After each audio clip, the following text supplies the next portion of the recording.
Сәлеметсіздер ме, құрметті түлектер? ұбытқа санаулы күндер қалды.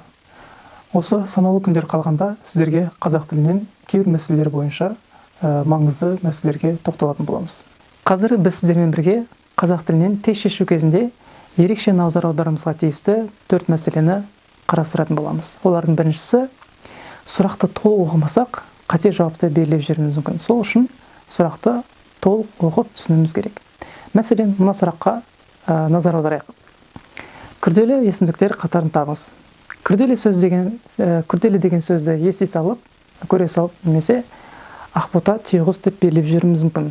Жарайды, ақбота түйеқұс ол күрделі сөз, алайда бізге күрделі есімдікті сұрап тұр екен.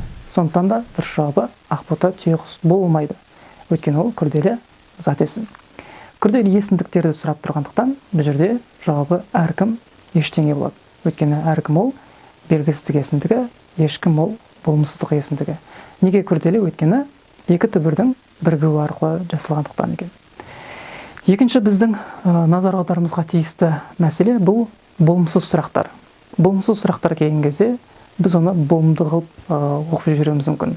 Сондықтан да көп қателесіп жатамыз. Сонымен мына сұраққа назар аударайық. Диалект сөзге жатпайтын қатарды табыңыз. Бірден диалект сөзді көре салып, бәдірен деп белгілеп жіберуіміз мүмкін. Бұл жерде де екі нәрсені назар алуымыз керек. Бірінші сұрақты толық оқимыз, және де болымсыз сұраққа абай боламыз. Диалект сөзге жатпайтын қатарды табуымыз керек деп тұр.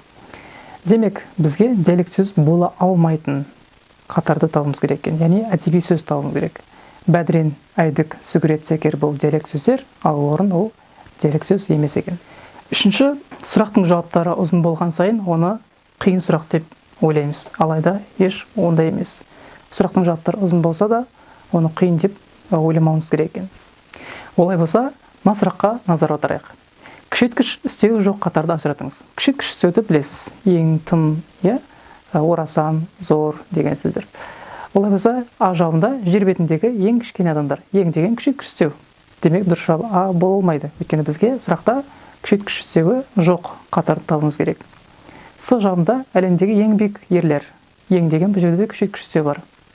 Д жауабында аңшы Ерғалиға дала тірлігі әбден таныс, өте таныс. Бұл жерде де күшейткіш үстеу бар. Е жауабында өте ибалы жандар екен. Мұнда да күшейткіш үстеу бар. Ал В жауабында қазір әлемде астанаты бейбітшілік пен бірліктің жыршысы ретінде танымал деген кезде, бұл жерде де қазір деген үстеу бар, алайда ол күшейткіш үстеу емес. Демек, күшейткіш үстеу жоқ қатар бұл В нұсқасы болады. Келесі төртінші мәселеге келетін болсақ, сөздің мағынасын түсінбеген кезде ол сұрақты қиын деп ойлаймыз. Бірақ та бұның да бір шешімі бар. Ол сөздің мағынасын түсінбесек те дұрыс жауапты табуға болады. Олай болса, мына сұраққа назар аударайық. Сапалық сын есімді табыңыз. Мақтаншақ, көрікті, төзімді, сұңғыла, сәулетті. Мұнда сұңғыла деген сөздің мағынасын білмегендіктен бұл сұрақты қиын деп ойлауымыз мүмкін. Алайда бұның шешімі былай тапсаңыз болады. Сапалық сын есімді білесіз. Яғни заттың сынын тікелей анықтайтын төл сын есімдер. Яғни ешқандай сөз табына жұрнақ жалғау арқылы жасалған туынды сын есім болмау керек. Түбірі сын есімнің нағыз өзі болу керек екен. Олай болса, мақтаншақ, түбірі мақтану деген етістен жасалған.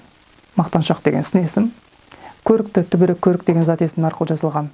Көрікті деген сын есім. Төзімді, түбірі төзу деген етістіктен жасалған туынды сын есім, қатыстық сын есім. Сәулетті, түбірі сәулет деген зат есім арқылы жасалған қатыстық сын есім. Ал сұңғыла деген сөз ол сапалық сын есім болды, өйткені қалған жауаптардың барлығы қатыстық сын есім болды. Деп сонда дұрыс жауабын Д деп белгілей берсеңіз болады. Сұңғыла деген сөздің мағынасы білгір деген мағынаны білдіреді екен. Олай болса, құрметті түлектер, сіздерге ұбт-да сәттілік тілейміз. Сіздермен бірге болған достық білім берді алға.